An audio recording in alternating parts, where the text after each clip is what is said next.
जय Hind, good morning, Ram Ram मेरे प्यारे बच्चों। मैं अंकित राजपूत आपका आपके अपने YouTube channel perfect coaching centre में स्वागत करता हूं।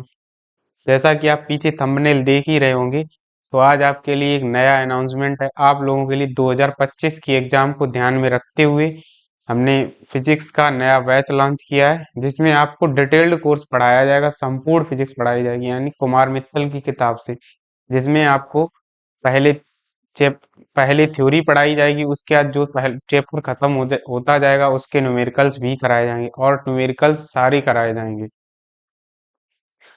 तो आइए चलते हैं अपनी क्लास की ओर, देखते हैं इसमें हम आपको क्या क्या कराएंगे। पहले तो आप समझ लीजिएगा कि इसमें आपको कराया क्या क्या जाएगा।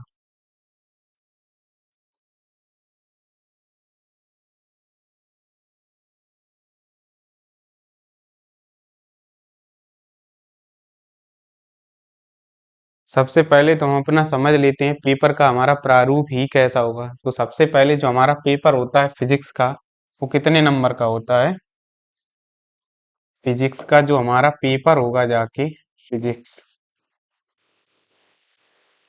फिजिक्स का जो हमारा पेपर होता जाके है, वो 100 नंबर का होता। 100 में से हमारा यहाँ पे 70 नंबर का जो पार्ट होता है वो कैसा होता है? लिखित होता है, यानी कि थ्योरी आती है इसमें। 70 नंबर में लिखित होगा और 30 नंबर का क्या होगा? हमारा प्रैक्टिकल, यानी कि प्रयोगात्मक। प्रयोगात्मक। तो इसमें से मतलब 70 नंबर की क्या होगी? थ्योरी, और 30 नंबर प्रयोगात्मक। इसमें से इसकी तो तैयारी हम यहाँ आपको कराएंगे 70 नंबर की। अगर आप हमसे लगातार जुड़े रहे, अब से हम जब कोर्स शुरू कर रहे हैं, अब से लेकर हम नवंबर तक इस सिलेबस को हर हाल में खत्म कर देंगे। अगर आप तब तक हमसे जुड़ेंगे तो हम आपको ये गारंटी देते हैं, आपके बहुत ही अच्छे नंबर आएंगे 2025 की एग्जाम में। इसके लिए आपको कतई चिंता नहीं है। इसमें भी से भी इस फिजिक्स के कितने पार्ट होते हैं? दो भाग होते हैं, भाग एक और भाग दो। तो भाग एक में कितनी यूनिट होती हैं? इसमें यूनिट होती हैं 5। यूनिट 5 होती हैं। और कितने नंबर का आता है? 35 मार्क्स का आता है, यानी कि 35 मार्क्स। मैक्सिमम मार्क कितने होते हैं पहले भाग से? और इसमें भी यूनिट कितनी होती हैं? 5, भाग दो में। और इसमें से भी कितने नंबर का आता है? 35 का ही आता है। तो दोनों से ही बराबर बराबर का वेटेज है। ये नहीं है किसी से कम आएगा या किसी से ज्यादा आएगा, दोनों से ही समान समान आएगा। और 35-35 नंबर का ही पूछा जाएगा। तो आप आज से जो हम शुरू करेंगे वो भाग एक शुरू करेंगे। भाग एक में भी हम पहली यूनिट ही स्थिर विद्युत की शुरू करेंगे, जिससे आपका 8 नंबर का पूछा जाता है। मिनिमम 8 नंबर का आएगा आएगा ही। तो आज हम जो शुरू करेंगे वो भाग एक की स्थिर वैद्युत की यूनिट, यानी कि इलेक्ट्रोस्टैटिक से शुरुआत करेंगे। और इलेक्ट्रोस्टैटिक में भी हम पहला चैप्टर कौन सा लेंगे? कूलाम का नियम तथा वैद्युत क्षेत्र पढ़ाएंगे आपको। तो आइए देर ना करते हुए अपनी क्लास की ओर चलते हैं। पहला चैप्टर हमारा कौन सा है? चैप्टर का नाम डाल लीजिए और आज से आपको प्रॉपर नोट्स बनानी है इस क्लास से। पहले चैप्टर का नाम क्या है? कूलाम का नियम और वैद्युत क्षेत्र। अध्याय एक। लेक्चर भी आज इसका क्या है? पहले ही लेक्चर है। तो आइए चलते हैं अपने टॉपिक की ओर। तो पहला टॉपिक भी हमारा क्या है? कूलाम का नियम। तो कूलाम का नियम क्या कहता है? कूलाम ने हमें बताया था कि इस नियम के अनुसार जब किन्हीं दो आवेशित कणों के मध्य लगने वाला आकर्षण या प्रतिकर्षण बल, किन्हीं दो आवेशित कणों के मध्य लगने वाला आकर्षण या प्रतिकर्षण बल उन दोनों आवेशों के परिमाणों के गुणनफल तथा उनके मध्य की दूरी के वर्ग के व्युत्क्रमानुपाती होता है। क्या कहा था कूलाम ने? लिख रखा भी है यहाँ पर कि इस नियम के अनुसार या कूलाम के नियम के अनुसार किन्हीं दो आवेशित कणों के मध्य लगने वाला, चाहे वो आकर्षण का हो और चाहे वो प्रतिकर्षण का हो।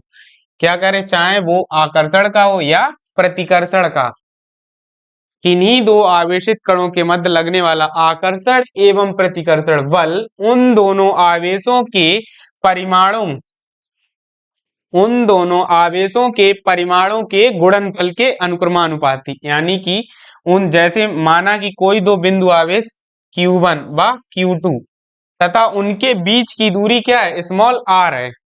तब इन आवेशों के बीच लगने वाला आकर्षण या प्रतिकर्षण बल कूलाम के नियमानुसार कूलाम ने क्या होता है F direct proportional to Q1 into Q2 तथा F डायरेक्ट प्रोपोर्शनल टू इन क्या कहा था कूलाम ने कि उन दोनों आवेशों के परिमाणों के गुणनफल। तो हमने क्या लिख दिया उन दोनों आवेश कौन से Q1 व Q2 हमने माने उन दोनों आवेशों के गुणनफल उन दोनों आवेशों के परिमाणों के गुणनफल के अनुक्रमानुपाती क्या कहा था अनुक्रमानुपाती। तो ये देखो F direct proportional to Q1 व Q2 तथा उन आवेशों के मध्य की दूरी के वर्ग के व्युत्क्रमानुपाती यानी 1/r²। F inversely proportional to r² कहेंगे या F direct proportional to 1/r²। अगर इसको अनुक्रमानुपाती कहना है तो 1/r² कहना पड़ेगा और अगर व्युत्क्रमानुपाती कहेंगे F व्युत्क्रमानुपाती r² बोलेंगे इसको। समझ गए। तो क्या कहा कूलाम ने एक बार फिर समझ लीजिए और इस नियम को यही याद कर लीजिए। कम से कम अगर ये नियम नहीं पूछा जाएगा तो इससे जुड़े सवाल पूछे जाएंगे। 1 नंबर का तो मिनिमम पूछा ही जाएगा नहीं तो इससे ज्यादा भी पूछा जा सकता है। तो क्या कहा कूलाम ने कि इस नियम के अनुसार किन्हीं दो आवेशित कणों के मध्य लगने वाला आकर्षण या प्रतिकर्षण बल उन दोनों आवेशों के परिमाणों उन दोनों आवेश कौन कौन से माने हमने Q1 व Q2 के परिमाणों के गुणनफल के अनुक्रमानुपाती। इसे समीकरण 1 डाल दीजिए तथा उनके मध्य की दूरी के वर्ग r के वर्ग के व्युत्क्रमानुपाती। तो इसे समीकरण 2 डाल दीजिए। तो अब इन क्या करेंगे इसको दोनों को मिलाने पर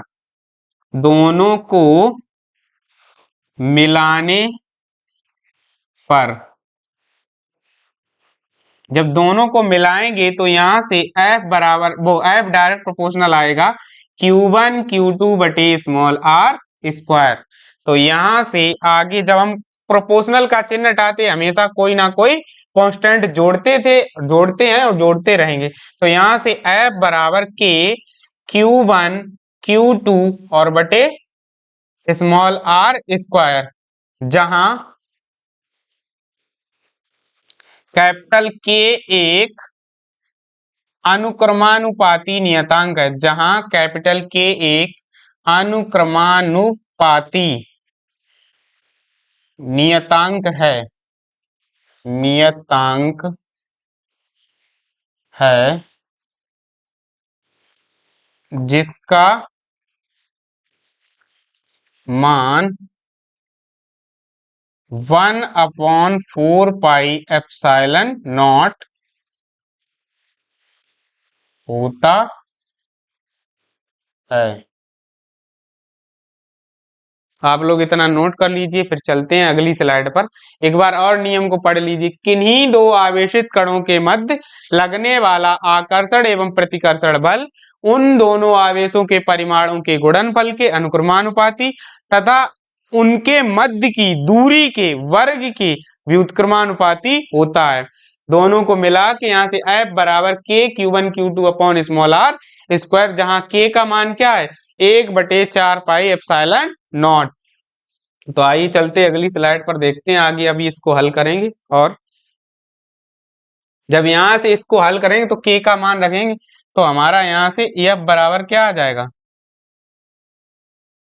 F बराबर हमें जो प्राप्त होगा 1/4πε0 इंटू Q1 Q2 बटे r²। ये प्राप्त होगा जाके। और ये क्या है किन्हीं दो आवेशित कणों के मध्य लगने वाले वैद्युत बल का सूत्र किसके नियम के अनुसार कूलाम के नियमानुसार। और क्या इसका बल है तो बल का मात्रक क्या होता है न्यूटन। समझ गए। अब 1/4πε0 क्या है एक कांस्टेंट राशि है। किसकी जगह पे हमने रखा K की जगह। इसका भी अपना एक निश्चित मान होता है। तो यहां से अगर 1/4πε0 बराबर जो होता है वो होता है 9 × 10⁹ और इसका मात्रक क्या हो जाएगा देखो न्यूटन मीटर स्क्वायर प्रति कूलाम स्क्वायर। क्या हो जाएगा न्यूटन मीटर स्क्वायर प्रति कूलाम स्क्वायर। तो इसका मान क्या हो जाएगा 9 × 10⁹ न्यूटन मीटर स्क्वायर प्रति कूलाम स्क्वायर। इसे नोट कर लेंगे आप लोग। आइए देखते हैं आगे।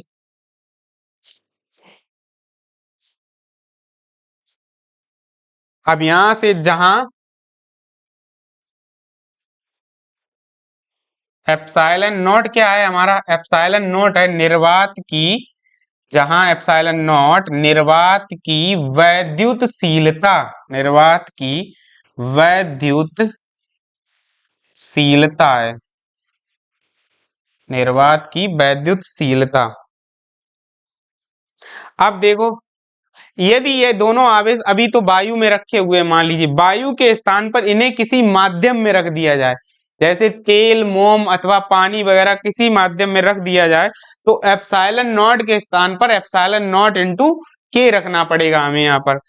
तो यहाँ से जो हमारा बल आ जाएगा, यदि, यहाँ लिख देना आप लोग, यदि आवेश किसी माध्यम में स्थित हो, यदि, ऐसे करके लिखना, यदि दोनों आवेश किसी माध्यम में स्थित हों, तो यहां से जो हमारा F बराबर आ जाएगा वो आ जाएगा 1/4 pi epsilon naught into small के इंटू Q1 Q2 बटे स्मॉल आर स्क्वायर। इस समझ गए आप लोग, यहाँ स्मॉल के का क्या हो जाएगा, गुणा हो जाएगा, जहां या F बराबर क्या है, यहां से कर देंगे 1/4 पाई एप्सिलॉन, इस एप्सिलॉन नॉट के की जगह पे हम क्या रख देंगे, एप्सिलॉन इंटू Q1 Q2 बटे स्मॉल आर स्क्वायर, जहां हमारा एप्सिलॉन बराबर क्या हो जाएगा, एप्सिलॉन बराबर एप्सिलॉन नॉट इंटू स्मॉल के बराबर क्या हो जाएगा, माध्यम का परावैद्युतांक, माध्यम का परावैद्युतांक। उम्मीद है आपको ये बात समझ में आ गई होगी। सबसे पहले क्या करा हमने, दोनों आवेशों का गुणनफल और उसके बीच की दूरी के व्युत्क्रांत F को किया, वहां के कांस्टेंट हटा के के लिखा, के की जगह पे हमें पता है कि उसका एक निश्चित मान होता है 1/4 पाई एप्सिलॉन नॉट, फिर 1/4 पाई एप्सिलॉन नॉट का मान आपको याद होना चाहिए 9 गुणे 10 की घात 9। अब यहां से देखो इसका मात्रक निकालने के लिए न्यूटन और इसको ले जाएंगे ऊपर मीटर स्क्वायर प्रति कूलाम स्क्वायर, जहां एप्सिलॉन नॉट निर्वात की क्या है, वैद्युतशीलता है।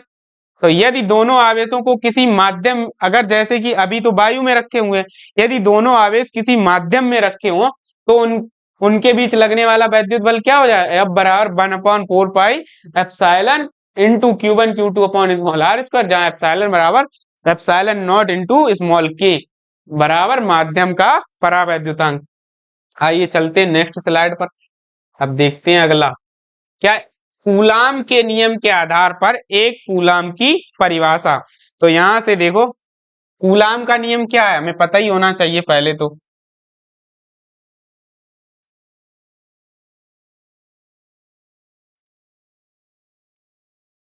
F बराबर हम लोग जानते ही हैं, कूलाम का नियम क्या होता है, 1/4 pi epsilon naught into Q1 Q2 बटे स्मॉल आर स्क्वायर। सामान्यतः जब भी हमसे कूलाम का नियम पूछा जाए तो हम निर्वात या वायु के लिए ही लिखेंगे सूत्र इसका। तो यहां से क्या हो जाएगा, F बराबर जो हमारा जैसे यदि अगर हम मान लें, यदि Q1 बराबर Q2 बराबर 1 कूलाम हो तथा तथा स्मॉल आर बराबर 1 मीटर हो, तब कॉमा यहां से F बराबर हमारा क्या आ जाएगा, F बराबर देखो Q1 और Q2 की जगह आप 1 रखना, तो 1/4 पाई एप्सिलॉन नॉट इंटू 1 × 1/1 का वर्ग हो जाएगा यहाँ से। तो यहाँ से F बराबर क्या आ जाएगा, 1/4 पाई एप्सिलॉन नॉट का मान 9 × 10 की घात 9 न्यूटन। कितना आ गया, F बराबर 9 × 10 की घात 9 न्यूटन। इसके आधार पर एक कूलाम की परिभाषा हमारी क्या हो गई कि एक कूलाम वह आवेश होता है कि जो जो कि निर्वात अथवा वायु में अपने से एकांक दूरी पर स्थित, क्या बताया हमने, एक कूलाम की परिभाषा इंपॉर्टेंट है, एक नंबर में पूछी जाती है तो याद होनी चाहिए आपको। एक कूलाम वह आवेश होता है कि जो कि अपने से, निर्वात अथवा वायु में अपने से एकांक दूरी पर स्थित, कितनी दूरी पर, एकांक अथवा 1 मीटर दूरी पर स्थित दो सजातीय आवेशों के मध्य प्रतिकर्षण बल कार्य करता है। या ऐसे ना करके, एक कूलाम वह आवेश होता है जो कि निर्वात अथवा वायु में अपने से एकांक दूरी पर रखे सजातीय आवेश को 9 × 10⁻⁹ न्यूटन के बल से प्रतिकर्षित करता है। क्या बताया हमने, एक कूलाम वह आवेश होता है जो कि निर्वात अथवा वायु में अपने से एकांक मीटर की दूरी पर स्थित दो सजातीय आवेशों को 9 × 10⁻⁹ न्यूटन के बल से प्रतिकर्षित करता है। उम्मीद है आपको ये परिभाषा समझ में आई होगी, एक बार फिर देख लेना। क्या, पहले तो F बराबर वायु या निर्वात के लिए बल का सूत्र लिख लेंगे, उसके बाद मान लेते हैं यदि Q1 Q2 क्या है, एक है, यानी एक कूलाम है, तथा उनके बीच की दूरी भी क्या है, 1 मीटर, तो उनके मध्य लगने वाला बल क्या आ जाए, F बराबर 9 × 10⁹ न्यूटन। तो यहां से क्या हो जाएगी, एक कूलाम की परिभाषा, एक कूलाम वह आवेश होता है जो कि निर्वात अथवा वायु में अपने से एकांक दूरी पर रखे सजातीय आवेश को, सजातीय आवेशों को 9 × 10⁻⁹ न्यूटन के बल से प्रतिकर्षित करता है। ठीक है, उम्मीद है आपको समझ में आ गया होगा। आइए देखते हैं अगला टॉपिक। अगला टॉपिक है हमारा निर्वात की वैद्युतशीलता। तो यहाँ पहले आप डाल लेना हेडिंग, निर्वात की वैद्युतशीलता। तो देखें चले,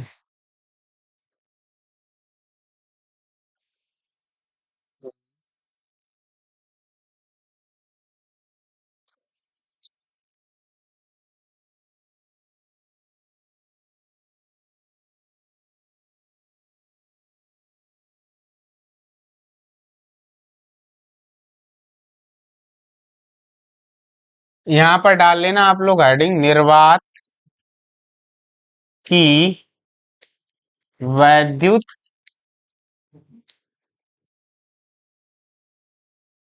निर्वात की वैद्युतशीलता। तो यहाँ से निर्वात की वैद्युतशीलता, सबसे पहले निर्वात की वैद्युतशीलता हेडिंग डालने के बाद, आपको दिख भी नहीं रहा होगा यहाँ पे, आप लोग इसके ऊपर डाल लेना हेडिंग, आपको दिख नहीं रहा होगा यहाँ पर, यहाँ ये पड़ी हुई है पहले से, इसलिए हम बता रहे निर्वात की वैद्युतशीलता। उसके बाद पहली हेडिंग निर्वात की वैद्युतशीलता के अंतर्गत डालना आंकिक मान।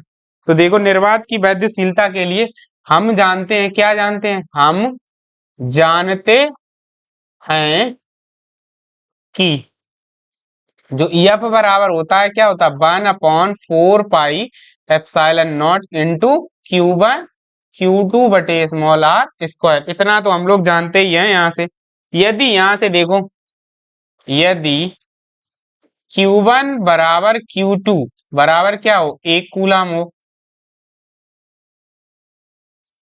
तथा यहाँ से स्मॉल r बराबर हमारा क्या हो, 1 मीटर हो, यानी 1 मीटर दिया है, तब अभी हमने पिछली वाली स्लाइड में बताया था कि जो लगने वाला बल F होगा, F बराबर क्या आ जाएगा, 9 × 10⁹ न्यूटन हो जाएगा हमारा। यहाँ से नॉट,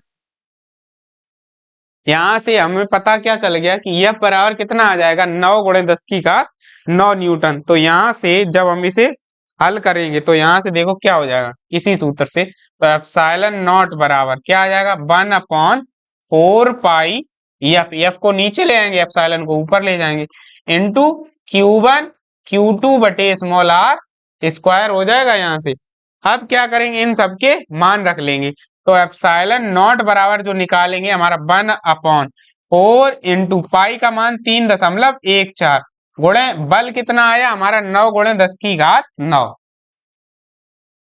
और गुणे, अब यहां से जो आएगा Q1 और Q2, 1/1 का वर्ग हो जाएगा जाके। तो इसको जब हम हल करते हैं तो यहां से जो हमारा आएगा जाके, इसको जब हम हल करेंगे तो देखो इन दोनों का गुणा तो आपको पता ही है, यानी कि एप्सिलॉन नॉट बराबर 1/, इन दोनों का जब गुणा करेंगे तो 12.56 आता है। चार का इसमें 4 चौगु 16, 4 एकम 4 और 1 5, 4 तियां 12। तो यहाँ और गुणे कितना हो जाएगा 9, और यहाँ से गुणे 10 की घात ऊपर चले जाए तो माइनस के 9 हो जाएंगे जाके। तो यहाँ से जब हम आगे बढ़ेंगे तो एप्सिलॉन नॉट बराबर हमारा क्या आएगा 1/9 का गुणा करें, 9 छक्का 54, 9 पना 45 और 5 कितने हो जाएंगे 50, हासिल लागी 5, 9 दूनी 18 और 5 23 की 3, हासिल लागी 2, 9 एकम 9 और 2 11, 9 दूनी 18, हाँ 23 और यहाँ 11 113.04 गुणे 10 की घात माइनस के 9। जब हम इसको यहाँ से भाग देते हैं, जब इससे हम इसको भाग देंगे तो हमारा आएगा 0.008 8 और 5 गुणे 10 की घात माइनस के 9। जब हम इसको और हल करके लिखते हैं, 3 अंक पहले लेके आएंगे इसके दशमलव, तो 8.85 गुणे 10 की घात कितना हो जाएगा माइनस के 12। अब इसका मात्रक देखो क्या होगा, यहां से जो हमने लिखा यहीं से निकाल लेते। तो देखो इन दोनों के कारण कूलाम स्क्वायर, इसके कारण न्यूटन, इसके कारण मीटर। तो क्या हो जाएगा हमारा मात्रक जो होगा जाके कूलाम स्क्वायर प्रति न्यूटन मीटर। क्या होगा कूलाम स्क्वायर प्रति न्यूटन मीटर। एप्सिलॉन नॉट का मान कितना आएगा 8.85 गुणे 10 की घात माइनस के 12, और मात्रक क्या होगा कूलाम स्क्वायर प्रति न्यूटन मीटर। इसे ऐसे ही हल करना है, कभी कभी इसका सॉल्यूशन पेपर में पूछ लिया जाता है, वैसे ज्यादा तो नहीं पूछा गया, लेकिन बाई चांस 2 नंबर में पूछ लिया जाता है। तो हमें हल कैसे करना है, इसी प्रकार हल करना है। पहले तो एक कूलाम की जैसे हमने परिभाषा निकाली वहां से बल निकाल लेना, फिर उसके बाद उसी को उठा के यहाँ पे मान रख देना, और हल करने पर हमें प्राप्त हो जाएगा। कितना प्राप्त होगा जाके 8.85 गुणे 10 की घात माइनस के 12 कूलाम स्क्वायर प्रति न्यूटन मीटर स्क्वायर। उम्मीद है आपको समझ में आ गया होगा। आइए चलते हैं अगली स्लाइड पर। अगली स्लाइड देखो क्या है, इसी का मात्रक, इसी में दूसरी हेडिंग क्या डालेंगे मात्रक। तो दूसरी हेडिंग आप लोग डाल लीजिए मात्रक। हम मात्रक के लिए देखो क्या वहीं से हम चलेंगे, हम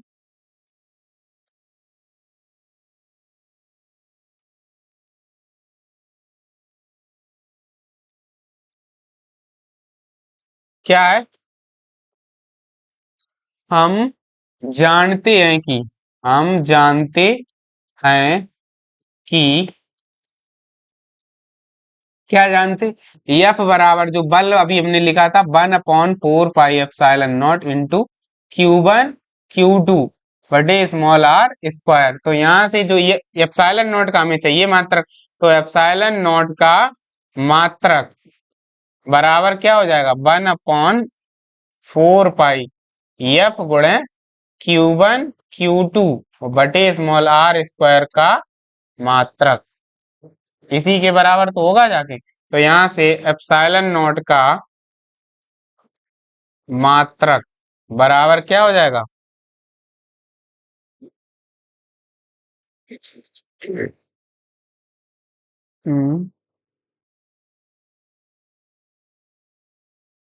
एक मिनट यहाँ पे पहले इसे, तो 1/4 पाई है क्या है मात्रक, बराबर क्या हो जाएगा मात्रक हीन व विमाहीन, विमाहीन। तो यहां से अब हम लिखेंगे एप्सिलॉन नॉट का मात्रक बराबर क्या होगा Q1 तथा Q2 का, या यहाँ पर लिख देना ऐसे करके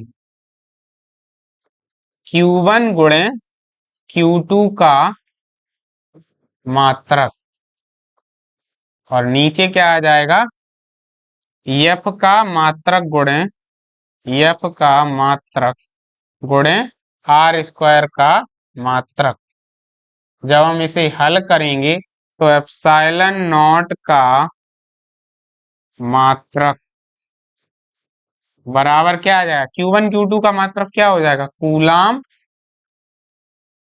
स्क्वायर बटे F का मात्रक क्या होगा न्यूटन, और इसका मात्रक क्या हो जाएगा, मीटर का स्क्वायर। तो यहां से क्या आ जाएगा, एप्सिलॉन नॉट का मात्रक कूलाम स्क्वायर प्रति न्यूटन मीटर स्क्वायर।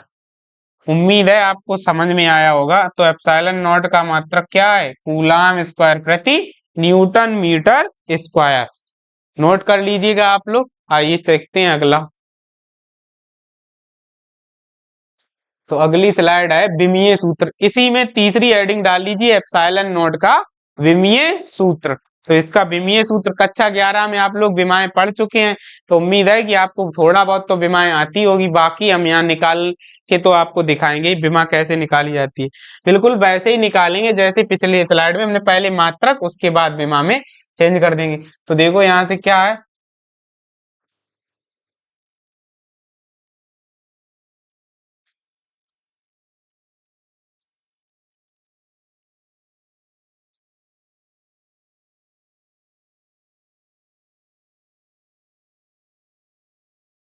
क्या हो जाएगा, हम जानते हैं कि हम जानते हैं कि क्या जानते हैं, एफ बराबर क्या होता है, 1/4 pi epsilon naught into Q1 Q2 upon small r square.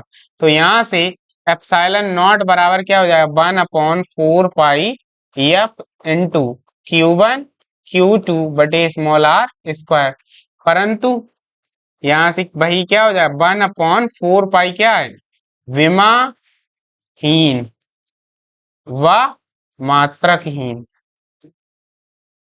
तो यहां से जब हम आगे बढ़ेंगे तो एप्सिलॉन नॉट का मात्रक वही सेम तरीका पिछले में जो लगाया था, बराबर क्या हो जाएगा, Q1 गुणे Q2 का मात्रक, नीचे क्या हो जाएगा, एफ का मात्रक गुणे आर स्क्वायर का मात्रक। जब हम इसे और आगे हल करेंगे तो एप्सिलॉन नॉट का मात्रक, अब Q का मात्रक हमने अभी बताया था क्या होगा, कूलाम, और कूलाम 2 बार लिखा है तो कूलाम स्क्वायर बटे F का मात्रक क्या हो जाएगा, न्यूटन गुणे आर स्क्वायर का मात्रक मीटर स्क्वायर। जब हम इसे और हल करेंगे, अब हमें क्या करना है, इससे विमा निकालनी है। तो विमा निकालने के लिए या तो हमें विमाएं इसकी पता होनी चाहिए, एक तो इनकी विमाएं हमें पता होती हैं जो हम पढ़ चुके कक्षा 11 में, लेकिन हम आपको पढ़ चुके ऐसा नहीं मानते, हम मानते हैं कि आपको विमाएं आती नहीं है, तो हम इसको बेसिक से निकाल के दिखाएं। तो इसको पहले चेंज करना पड़ेगा। तो चेंज करने के लिए देखो क्या करेंगे, तो एप्सिलॉन नॉट का मात्रक, तो यहाँ पर जब हम इसको चेंज करेंगे कूलाम को, तो कूलाम की जगह पे क्या लिख देंगे हम, एम्पियर इंटू एम्पियर गुणे Q बराबर I इंटू टी होता, तो एम्पियर गुणे क्या हो जाएगा, सेकेंड, सेकेंड, और इसका क्या हो जाएगा, स्क्वायर, और बटे में क्या आ जाएगा, यहाँ पे न्यूटन की जगह पे बल क्या होता है, F बराबर एम ए, एम ए का मतलब यहाँ पे क्या हो जाएगा, किलोग्राम, यानी कि किग्रा, किलोग्राम गुणे अब बटे में क्या आएगा, वो किलोग्राम गुणे मीटर प्रति सेकंड स्क्वायर, त्वरण होता है जो, वो क्या होगा, मीटर प्रति सेकंड स्क्वायर। तो इसका आ जाएगा मीटर, और बटे में क्या आएगा, सेकंड स्क्वायर, तो सेकंड स्क्वायर, और गुणे में मीटर स्क्वायर पहले से ही है यहाँ पर, ये तो मूल मात्रक आई। तो मूल मात्रक आपको पता ही होने चाहिए विमाओं के लिए। अब यहाँ पर ब्रैकेट में आप लिख दीजिएगा, चूंकि ब्रैकेट में आप लोग क्या लिख देंगे, यहाँ पे लिख देना आप लोग, चूंकि Q बराबर I इंटू टी, और यहाँ से F बराबर M इंटू ए, इतना आप लोग ब्रैकेट में लिख देना। अब यहाँ से फिर आना एप्सिलॉन नॉट का मात्रक बराबर, अब ये यहाँ पर ये सब किस में चेंज हो गए, मूल मात्रक में, तो इन्हें पहले एडजस्ट कर लेते हैं। एडजस्ट जब हम करेंगे इनको, तो यहाँ से जब ये ऊपर जाएंगे जाके, तो यहाँ हो जाएगा एम्पियर, देखो क्या होगा, एम्पियर। अब इसके ऊपर क्या हो जाएगा, स्क्वायर, अब ये सेकंड स्क्वायर यहाँ से और सेकंड स्क्वायर वहां, तो ऊपर क्या हो जाएगा, सेकंड की घात 4, तो सेकंड की घात 4 बटे पूरे के बटे क्या आ जाएगा, किलोग्राम किलोग्राम, और इधर क्या हो जाएगा 1 मीटर ये और ये 2 ये रहे, तो मीटर की घात 3। तो यहां से अब लिख देना एप्सिलॉन नॉट की विमा, एप्सिलॉन नॉट की विमा। अब लिखो यहाँ पर, अब विमा को हमेशा बड़े ब्रैकेट में लिखते हैं, तो एम्पियर का क्या हो जाएगा A2 और सेकेंड का हो जाएगा T4, इसे बंद कर देना, बटे किलोग्राम का क्या हो जाएगा M, और इसका क्या हो जाएगा L3। अब इन्हें सबको एडजस्ट करने का, तो एप्सिलॉन नॉट की विमा जो आएगी जाके वो हमारी आएगी जाके M, यहां से M को ऊपर ले जाएंगे तो M-1 L-3 A2 और T4 क्या आएगी माइनस के 13 24, माइनस के 13 24 से याद रखो या निकालना आना चाहिए, या M-1 L-3 A2 और T4 आना चाहिए हमें, विमा चाहे जैसे हो याद होनी चाहिए, क्योंकि ये पूछी जाती है 1 नंबर में, तो हर हाल में पूछी जाएगी, तो आप लोग याद रखेंगे इसको। उम्मीद है कि आपको समझ में भी आया होगा कि विमाएं निकालते कैसे हैं, तो आप लोग नोट कर लीजिएगा वीडियो पॉज करके। और आइए चलते हैं अब हम नेक्स्ट स्लाइड पे, या आप लोग स्क्रीनशॉट लेना चाहें बाद में नोट करें तो बाद में नोट कर लेना। चलते नेक्स्ट स्लाइड पर, अगली स्लाइड, अगला टॉपिक हमारा क्या है वैद्युत क्षेत्र। अब हमें पता होना चाहिए, मतलब एक टॉपिक हमारा खत्म हो गया, क्या खत्म हुआ अभी हमने पढ़ाया कूलाम का नियम, कूलाम के अनुसार क्या था, उसके बाद उसमें जो कांस्टेंट राशियां यूज हुई उनका मान निकाल के दिखाया, उसके बाद उनके मात्रक बताए, फिर हमने निर्वात की वैद्युतशीलता का मान पहले निकालना बताया, क्या मान आया 8.85 × 10⁻⁻12, फिर उसका मात्रक, मात्रक क्या आया कूलाम स्क्वायर प्रति न्यूटन मीटर स्क्वायर, उसके बाद उसका विमीय सूत्र, विमीय सूत्र आया M-1 L-3 A2 और T4। इतनी चीजें अभी तक की क्लास में हम पढ़ चुके। आइए देखते हैं अगला टॉपिक क्या है हमारा वैद्युत क्षेत्र। तो वैद्युत क्षेत्र क्या होता है हमारा, देखो लिख भी रखा हमने, क्या लिखा, किसी बिंदु आवेश अथवा आवेश समुदाय के चारों ओर का वह क्षेत्र, किसी बिंदु आवेश अथवा आवेश समुदाय के चारों ओर का वह क्षेत्र जिसमें किसी अन्य परीक्षण आवेश को लाने पर, क्या कह रहे हैं एक बार फिर से आप सुनो, किसी बिंदु आवेश अथवा आवेश समुदाय के चारों ओर का वह क्षेत्र जिसमें किसी अन्य परीक्षण आवेश को लाने पर वह आकर्षण या प्रतिकर्षण बल का अनुभव करता है, उसे उस आवेश का वैद्युत क्षेत्र कहते हैं। नहीं समझ में आया होगा, एक बार फिर से समझ लीजिए, किसी बिंदु आवेश अथवा आवेश समुदाय के चारों ओर का वह क्षेत्र, जैसे एक तरीके से पहले एक एग्जांपल ले लेते हैं, आपको ऐसे नहीं समझ में आ रहा हो तो जैसे मान लेते हैं पहले के जमाने में क्या होते थे, गुंडे होते थे, जो गुंडे आपने सुन रखे होंगे, जैसे जो डाकू जिसे कहते हैं दूसरी भाषा में डाकू, तो जो चंबल के चार के तरफ का इलाका है उधर अलग अलग डाकुओं का क्षेत्र था, तो जैसे किसी जगह पर किसी जगह पर किसी का, किसी जगह किसी का, जैसे और जहां से हम पढ़ा रहे हमारे यहाँ भी एक डाकू था जो अभी अभी जेल में गया है, तो उसी के तरीके उसका एक फिक्स एरिया होता है कि इस एरिया में कोई दूसरा नहीं आ सकता हफ्ता वसूली करने। अगर इस एरिया के अंदर कोई दूसरा आया तो जैसे ही इस एरिया की सीमा में तुम घुसे तुरंत उसके आदमियों ने उठा के उसके पास पहुंचा दिया तुम्हें।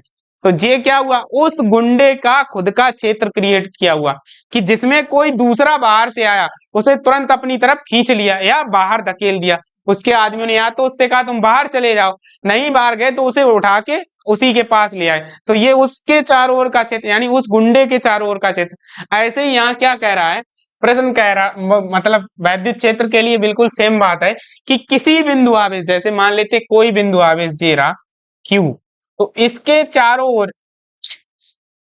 किसी बिंदु आवेश अथवा आवेशों का समुदाय, यानी बहुत सारे आवेश रखे हुए हैं, बहुत सारे हैं मतलब मिलके, कोई बिंदु आवेश अथवा आवेश समुदाय के चारों ओर का वह क्षेत्र जिसमें किसी अन्य धन परीक्षण आवेश को लाने पर वह आकर्षण या प्रतिकर्षण बल का अनुभव करता है। तो जैसे मान लेते हैं कोई परीक्षण आवेश +Q0 है, तो इसको जब हम इस आवेश के चारों ओर उपस्थित इसके क्षेत्र में लेके आएंगे। तो जैसे ही हम आवेश को यहाँ, जैसे ये अनंत पर रखा कोई आवेश मान लेते हैं, यहाँ से अनंत दूरी पर रखा हुआ है, तो मान लेते हैं यहाँ पर रखा है, तो जब इस आवेश को इसके चारों ओर मतलब इसकी सीमा में लेकर आएंगे, जैसे ही मान लीजिए यहाँ तक लाए तब तक तो कोई फर्क नहीं, लेकिन जैसे ही यहाँ हम प्लस क्यू नॉट को लेकर आए तो इसके ऊपर क्या लगेगा, या तो क्या प्रतिकर्षण। अब अगर ये और ये भी प्लस का, तो दोनों के बीच कैसा लगेगा, प्रतिकर्षण बल कार्य करेगा, क्योंकि दोनों सजातीय आवेश हैं।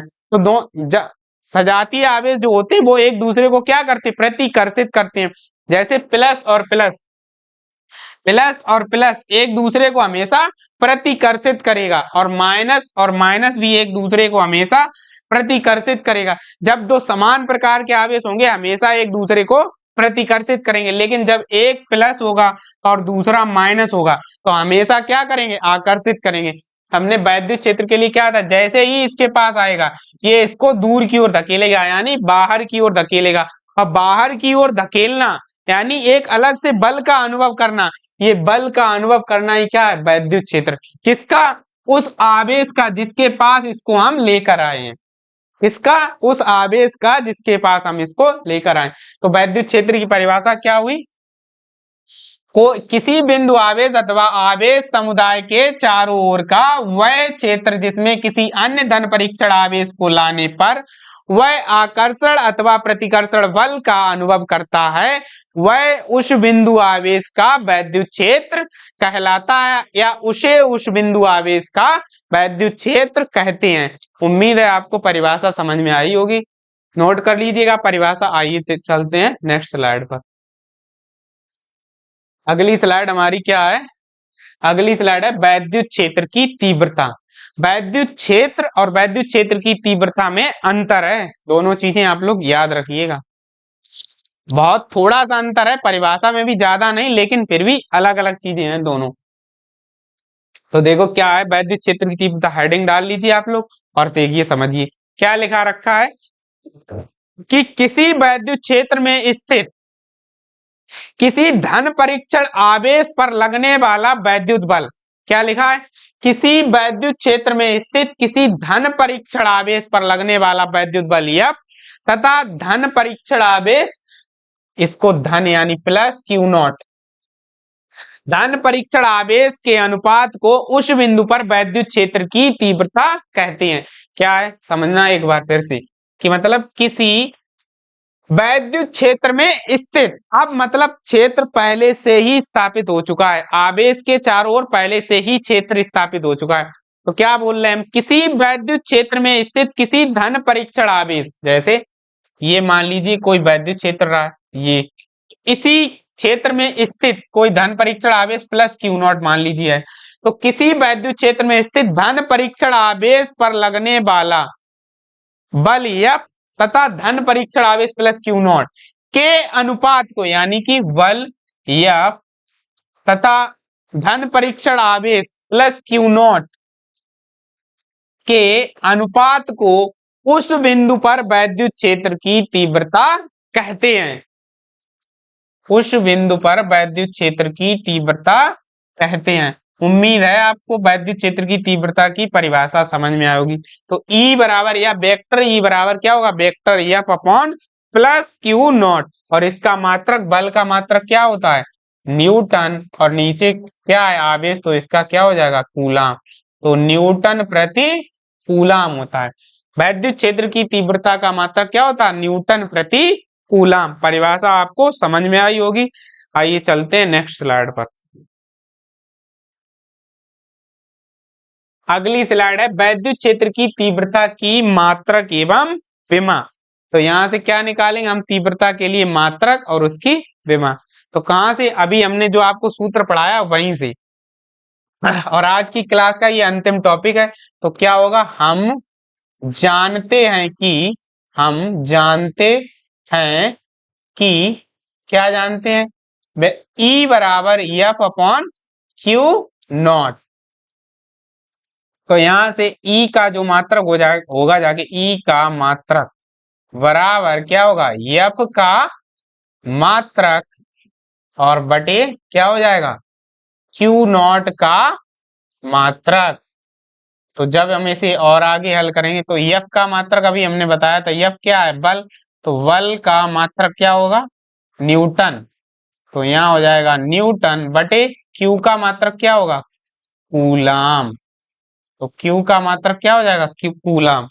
तो यहाँ से जो मात्रक हो जाएगा ई का मात्रक बराबर हो जाएगा न्यूटन प्रति कूलाम। एक तो मात्रक इसका ये हो गया। अब इसको क्या करते हैं, हमें विमा भी निकालनी है, तो इसे मूल मात्रक में चेंज करते हैं। तो यहाँ से ई का मात्रक बराबर, इसको आगे बढ़ाएंगे बात को, ई का मात्रक बराबर न्यूटन की जगह पे क्या लिखेंगे? किलोग्राम।